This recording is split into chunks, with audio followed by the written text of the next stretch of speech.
the government have really helped those miners, and then now they have got their mining plant and they have start mining as well.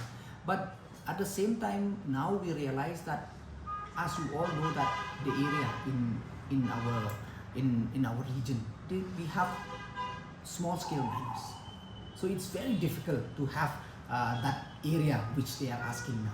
So that's why I think in this recent month, then I think there was a huge protest from that side,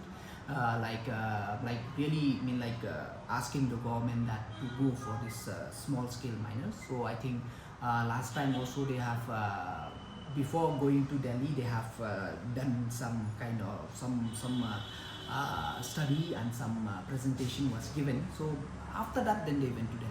So and I was very happy to hear from the Honorable Chief Minister as well, that he said that the meeting was quite positive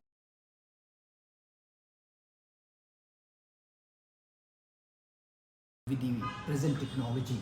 So I think if we explore, definitely there will be possibility.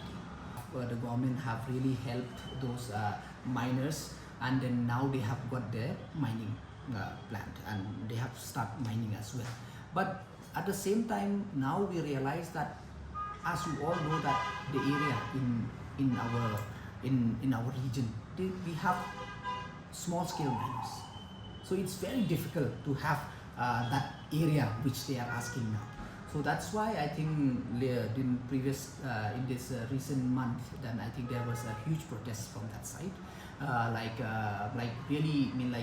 asking the government that to go for this small scale miners. So I think last time also they have before going to Delhi, they have done some kind of study and some presentation was given. So after that, then they went to Delhi. So and I was very happy to hear from the Honorable Chief Minister as well, that he said that the meeting was quite positive, and the minister also was really liked the idea, and definitely so they will explore on this.